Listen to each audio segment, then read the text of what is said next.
it's been really interesting for me today because having just arrived in education and only worked in it for a very short period of time, I've come from a police background, and part of the training has talked about relationships and behaviour, which is obviously something the police deal a lot with.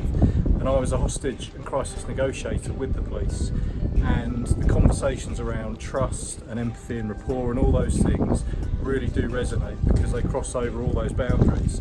So I certainly recall some events that I've dealt with as a negotiator where we've spent hours and hours trying to gain that trust, being honest, being open, and being really transparent with people, and then how easy it is to quickly lose that trust if the person feels they've been misled or something like that. And I recall one incident in particular where I spent hours and hours trying to gain that trust and rapport, and then over a misunderstanding, not an intentional, any sort of ambiguity, just a misunderstanding, that trust was gone. And it's so difficult to then get it back.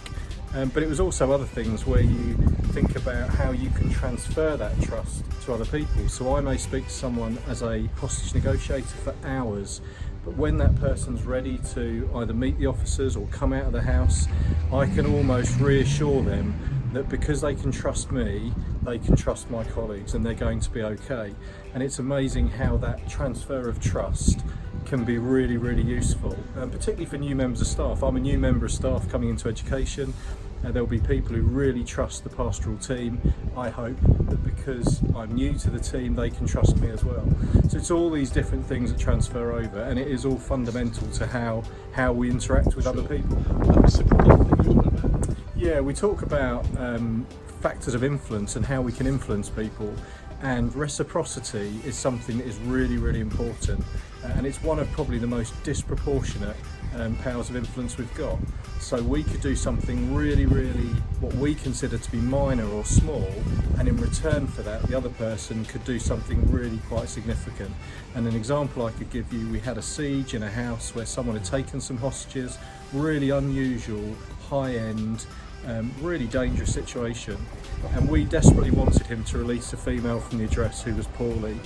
And the guy in the house said, if you move the firearms officers 100 metres back, then I might let her go.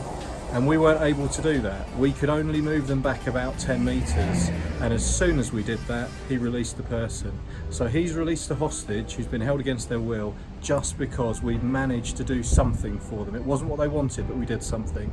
So I'd never underestimate that influencing power of being able to negotiate and work with people.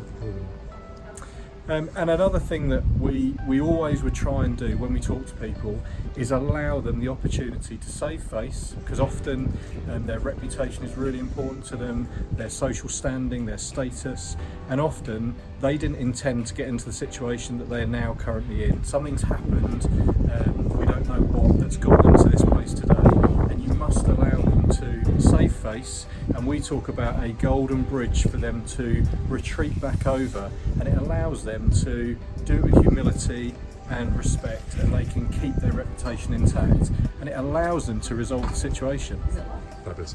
Can I ask, because the Inclusive Solutions training today on behaviour relationship resonated with any of that? Oh, it's been absolutely brilliant. I came into here today as a recently resigned cop of 20 years, not really sure what to expect, and it has completely opened my eyes. A lot of things have resonated. I'd probably describe it as best. There's lots and lots of dots, and the training helps join all those dots together, and you can see the nods around the room as people think, oh right, I understand that now. So yeah, it's massively helped, and I think it's right. We need to deal with the relationships. If the relationships are right, then the behaviour follows, and that's the same in policing, education, society in general.